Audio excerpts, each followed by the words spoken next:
we're not done talking about CD Projekt Red's next dive into the story between V and Johnny just yet.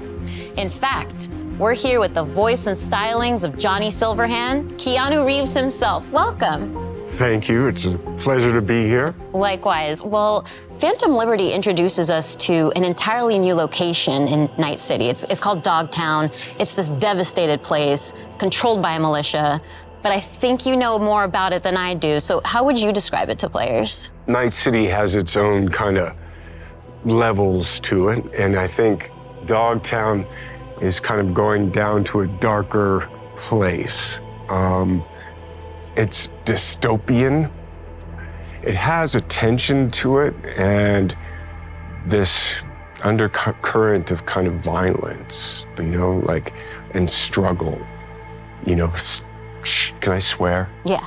Shit's gone down in Dogtown. Oh, I like that tagline.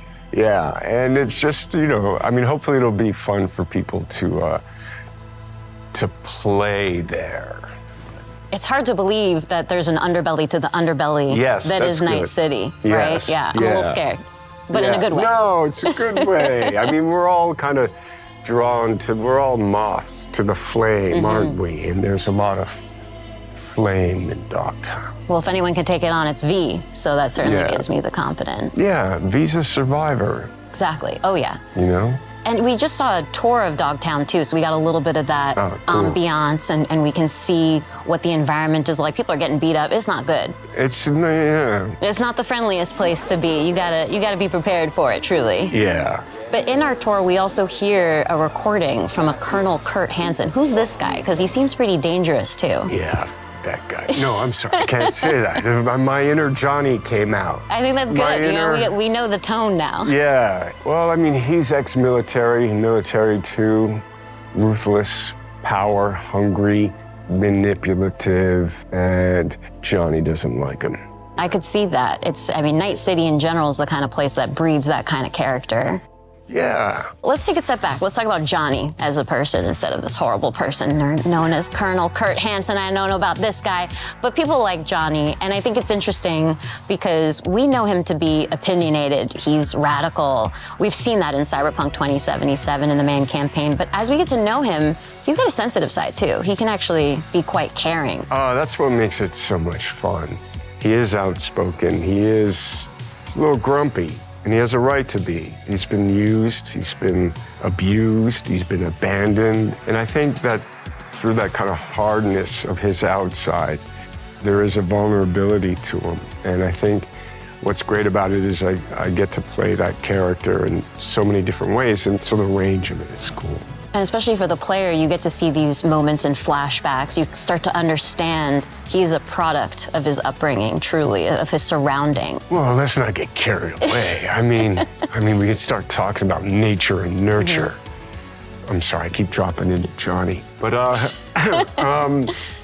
yeah, I like his anger. I like his passion. I like what he stands for. He's really just looking for a fair shot. And I love that he's kind of going through music, that there's an artist side to him. And, you know, I got some great speeches.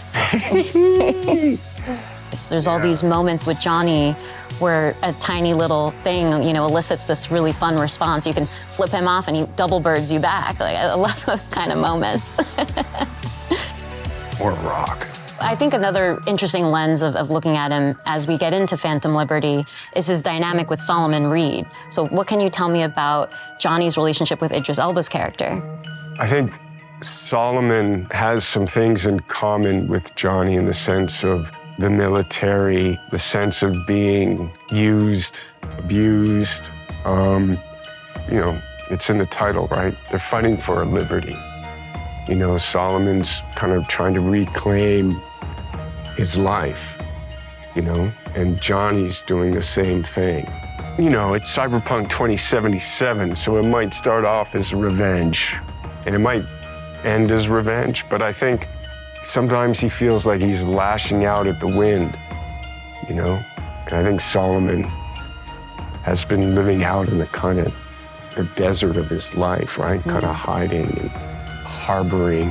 Yeah. But I think he also has that kind of soft and hard side to him as well.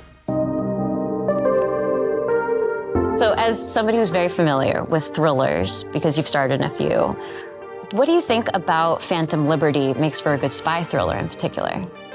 The quest to understand what's going on. So, and the kind of scavenger hunt of information, the mystery, the double crossing, what is true, what's fiction, what can you count on? You can't count on anything.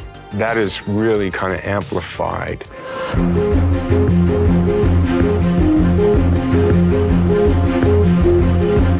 Well, thank you so much for coming out to another Xbox presentation. You've got a lot of fans out there in the Xbox community, so I think I can speak for all of us in saying we really appreciate you showing up here today. Oh, well, thank you. But before I close things out, well, before I close things out, I'd love your help here, Keanu. How do you think Johnny would end this interview right now? Well, there's a lot of ways you could do that. But, Tina, pleasure to meet you. Oh, is that how Johnny would do it? Yeah. Oh, thank you, Johnny. Nice to see you. Such a pleasure to have you here. I thought you were going to kick down the camera or something, so. No, you see, he's respectful. You know, you're a good egg. Oh, thank you. You too. Yeah. And I'll see you out there again soon.